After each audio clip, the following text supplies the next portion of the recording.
Echoing through cold, steel corridors, the footsteps did their rounds through Blackridge Penitentiary. Dilan Grayson sat on the edge of his bunk, his hands clasped together in tight fists. The knuckles were white, the complexion pale. There was no measurement in time. It came down to heartbeat. A countdown had started, with every second increasing the approach toward his death. An electric chair waited for him, the cold cruelty left behind from a justice system that harbored no pity. Accused of a crime he swore he didn't commit, Dilan had spent the last 3 years fighting for a truth that nobody wanted to hear. His pleas of innocence had fallen on deaf ears, and the world moved on, branding him a murderer. But deep in his heart, he nurtured one last wish, a last goodbye to the only soul that had never left him behind, Bruno, his bulldog. "Grayson, on your feet!" The voice of the guard tore through the cold cell and whisked him out of his reverie. Dilan got up slowly, his tall frame bent with defeat. Rattling chains around his wrists, he moved forward. "You're a lucky man," the guard muttered. "Most people don't get special requests like this." Dilan said nothing. His silence wasn't defiance, it was exhaustion. Words had failed him too many times before. But this wasn't just a request, it was a lifeline.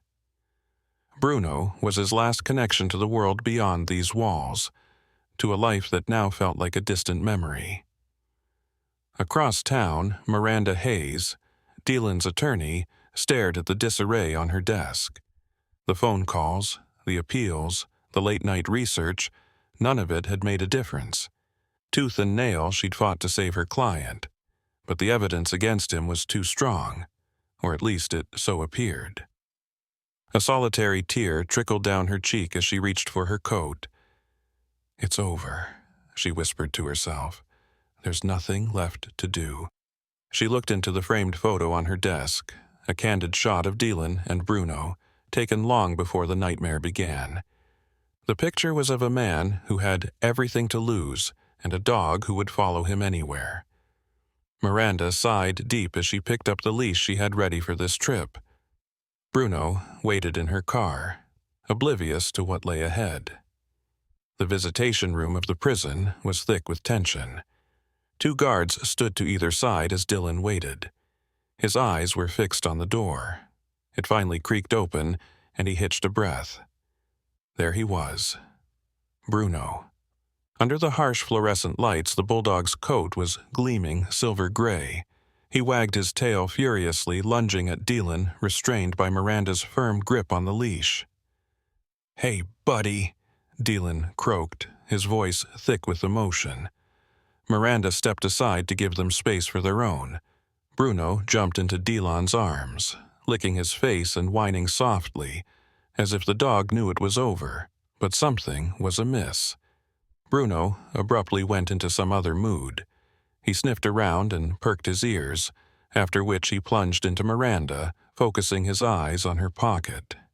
He let out one keen, loud bark that startled the persons in the room. "What's going on here?" shouted the warden as he neared them. Miranda dug into her pocket and pulled out her keyring, to which a small, unremarkable-looking USB drive was attached. She frowned in puzzlement. "This is not mine," she said, her voice hesitant. Bruno barked even more wildly. In an instant, he flung himself at the keyring, his paws pawing at her hand. The guards shifted uncomfortably. Their hands settled on the grips of their guns. "Let me see that," Dilan said. There was firmness in his voice now, an urgency he had not displayed so far. Miranda hesitated, then handed him the drive. The warden nodded to one of the guards, who produced a laptop. Within moments, the screen flickered to life, and the room was silent. What they saw sent an electric charge through the silent crowd of onlookers. The grainy, yet unmistakable footage that played out showed the crime scene, a shadowy figure moving through the frame. It wasn't Dilan, and the timestamp matched to the night of the murder. This may prove he is innocent," Miranda stammered out, her eyes wide in disbelief. The warden's face was stone cold. "It's too late. Tomorrow is his execution date." Dilan looked down at Bruno, his hand resting on the dog's head. "You just bought me a chance, buddy," he whispered. But as hope flickered to life, so did a new question. Who planted the USB and why? The answer would change everything, if they could uncover it in time. The door slammed shut, locking Dilan and Bruno inside the darkly lit visitation room. No, this was not a moment of solace.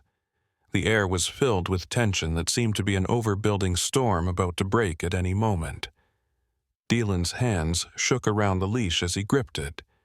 Bruno's behavior earlier had stirred something, a flicker of hope, a question with no immediate answer. "We haven't got a lot of time," Miranda whispered. She stood at the corner, her gaze darting from the guards stationed outside the cell to Dylan's solemn face. "If that USB is what I think it is, we might have something, but proving it won't be easy." Dilan crouched to face Bruno. "What's going on, boy? What are you trying to tell me?" Bruno's eyes flashed to his, a sudden intensity flickering in the amber depths. The ears pricked as if the dog could hear something no one else could.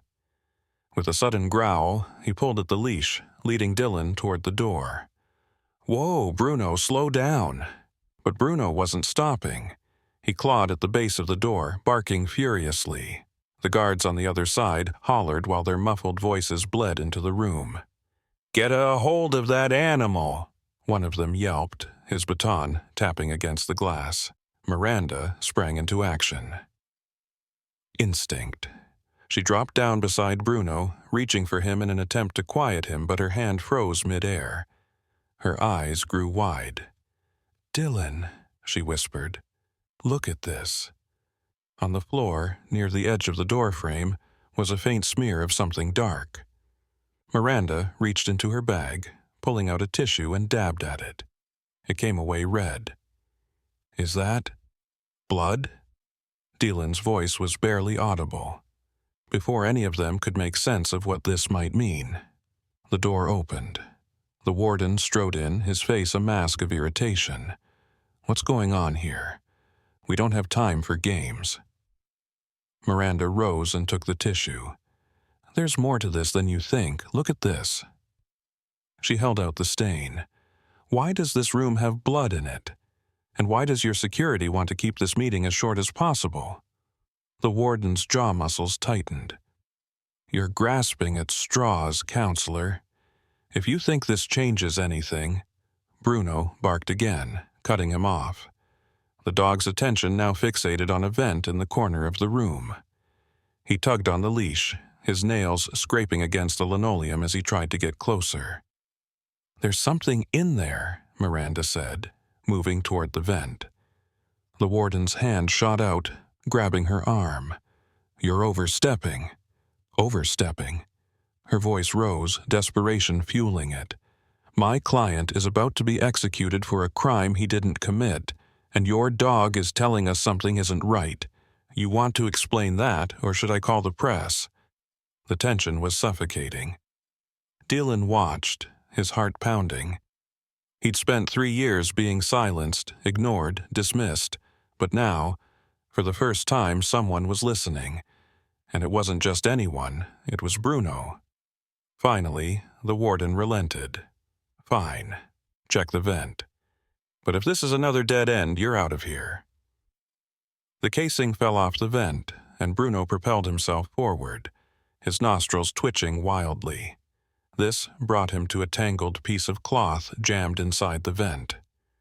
Miranda took it out gingerly as her eyes furrowed at her unfolding of it. Bloodstains marred it, and on one corner was a little insignia that only the keen would spot. "This belonged to the victim," Miranda said, her voice trembling. "It was never introduced into evidence. Why is it here?" The warden's face clouded. But before he could say anything, the door burst open a second time. A man in a suit stormed in, his face red with anger. "What in the name of everything sacred is going on?" he asked. "Detective Harper," Miranda said coldly, knowing him in an instant. He'd been the lead investigator on Dilan's case, the one who had testified against him. Harper's eyes darted to the fabric in her hand, then to the USB on the table. His reaction was instant, too instant. "That doesn't change anything," he snapped. "It's circumstantial at best." "Circumstantial?" Dilan stepped forward, his voice steady. "You buried evidence. You knew this didn't add up, and you still sent me here." Bruno growled low, his body tense, as if he could sense the deceit radiating from Harper. "This isn't over," Miranda said, her eyes blazing. "We're taking this to the judge." Harper's lips curled into a sneer. "Good luck. You have hours left. Make them count."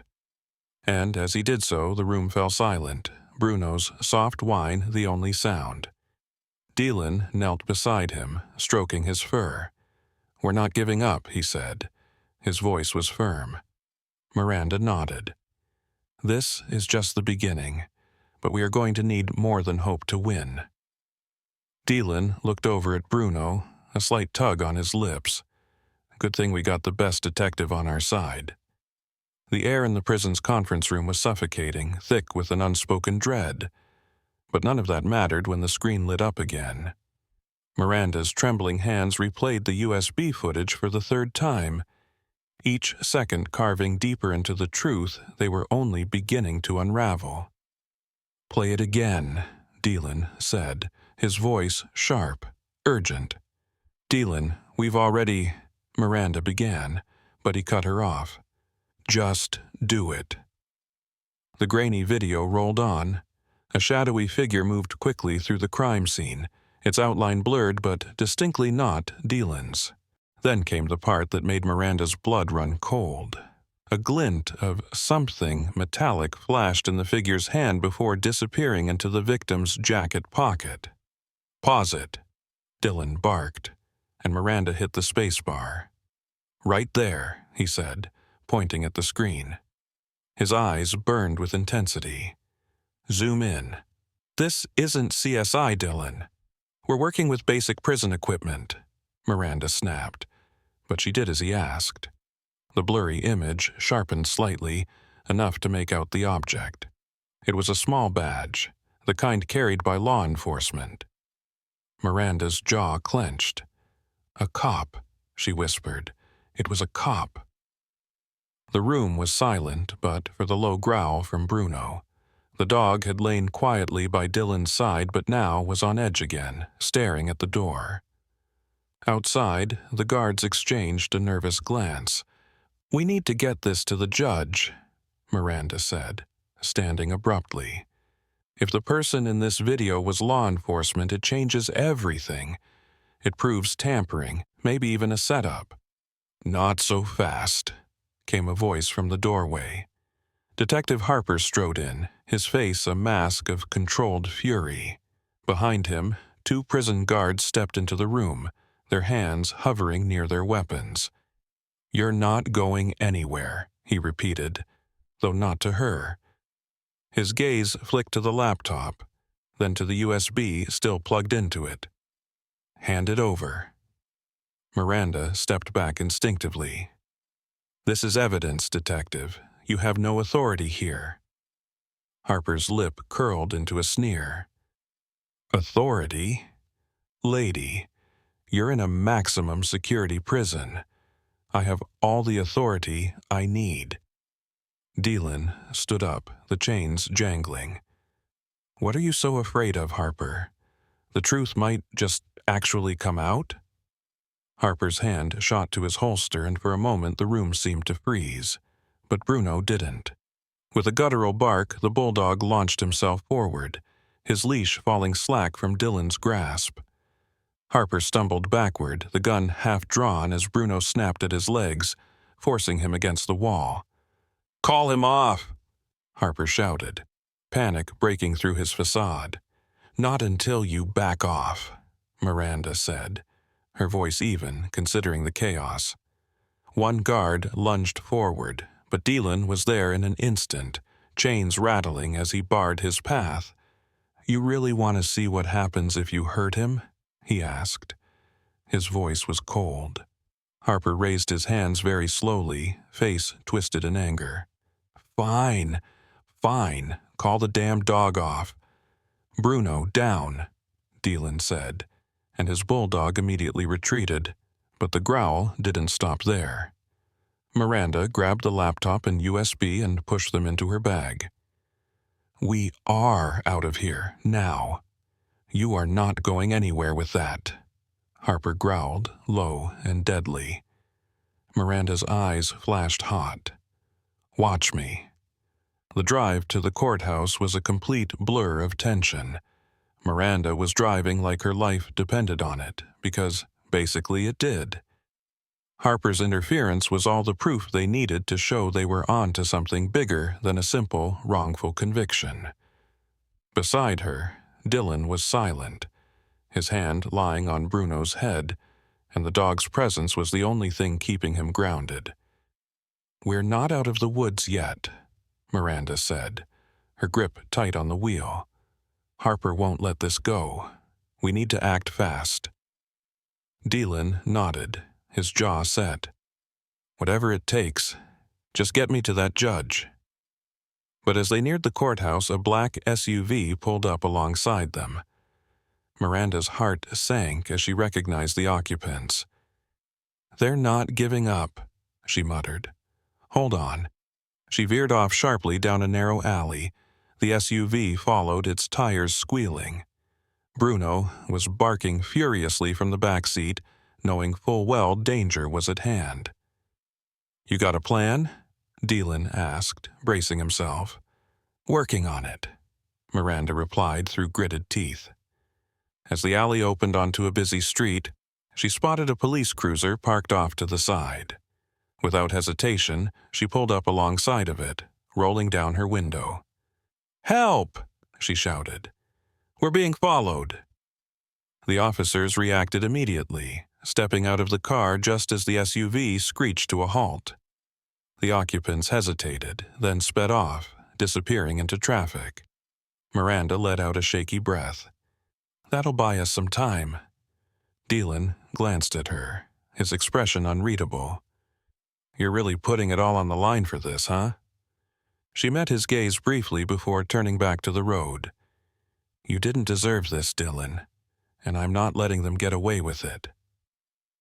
In the back seat, Bruno let out a soft whine, his head resting on the window as the courthouse came into view. The fight wasn't over, but they'd just gained the upper hand, and they weren't stopping now. With a deafening bang, the courtroom doors swung open, the sound reverberating down the marble hall like a gunshot. Miranda Hayes strode in, holding her laptop as if it were a shield. Dilan was right behind her, his chains rattling with each step, flanked by 2 prison guards. The tension in the air was palpable, thick enough to cut with a knife. Your Honor, we have proof that clears my client. Miranda's voice cut through the murmurs of the courtroom. She wasted no time setting the laptop on the judge's bench, her hands trembling but determined. Judge Carlson was a stern figure with eyes that could pierce through steel, one of which elevated an eyebrow. This better be good, counselor. We're minutes away from carrying out a lawful execution. It's better than good, Miranda shot back. It's the truth. The room went silent as the judge nodded to the bailiff, who hooked up the laptop to the court's projector. The screen flickered to life with the damning footage from the USB. A collective gasp ran throughout the audience as the shadowy figure, unmistakably not Dilan, moved through the crime scene. The reflection of the badge was unmistakable. Stop it right there, the judge ordered.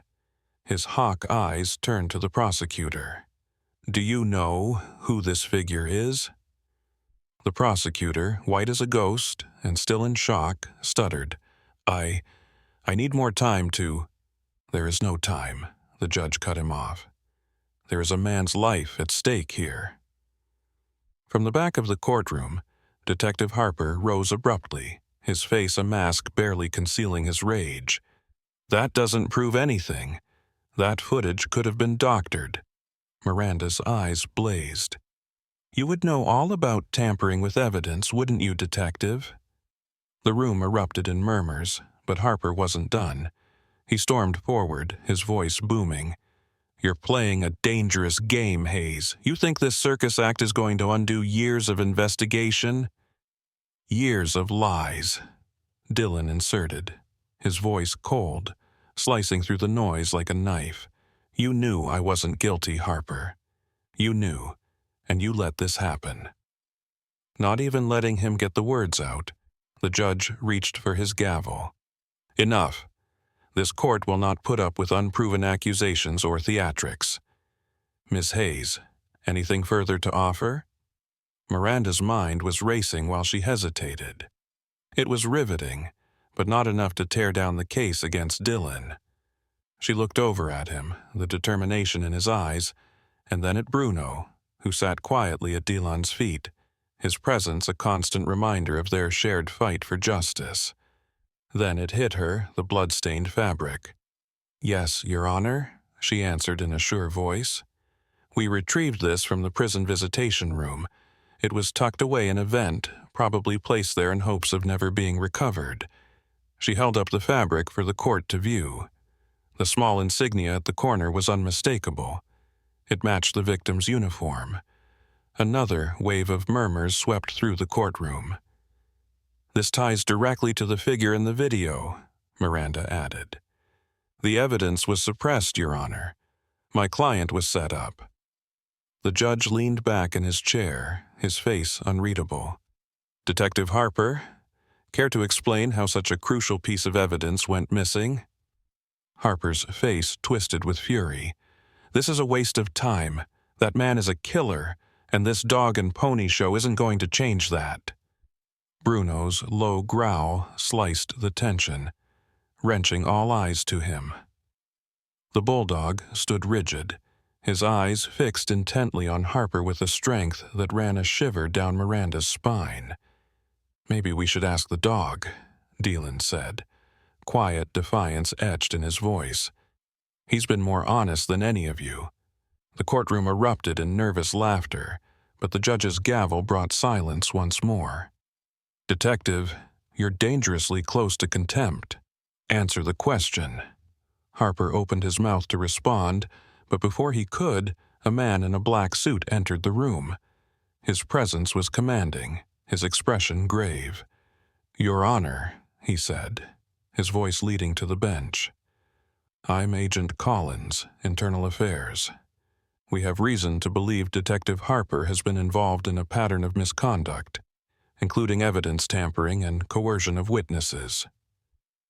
The room exploded into chaos as Harper's face whitened, two uniformed officers moving toward him, their intentions clear. "This isn't over," Harper spat as they escorted him out. "Oh, it's over for you," Miranda muttered under her breath. The judge banged his gavel for order, his face stern. "In light of these new developments, I hereby grant a stay of execution. Mr. Grayson, you will be held in custody until a thorough investigation is conducted. Ms. Hayes, I want all evidence in my office forthwith." Dilan exhaled, his shoulders falling into a hunch of relief. Bruno nudged his leg, and for the first time in years, Dilan smiled. As they emerged from the courtroom, Miranda looked at him. "We're not done yet, but that's a start." "I know," he said, gazing down at Bruno. "But with him by my side, I think we've got a fighting chance." Outside, the sun had dipped below the horizon. The city was bathed in shades of gold and crimson. It wasn't freedom, not yet, but it was hope, and for now, that would do.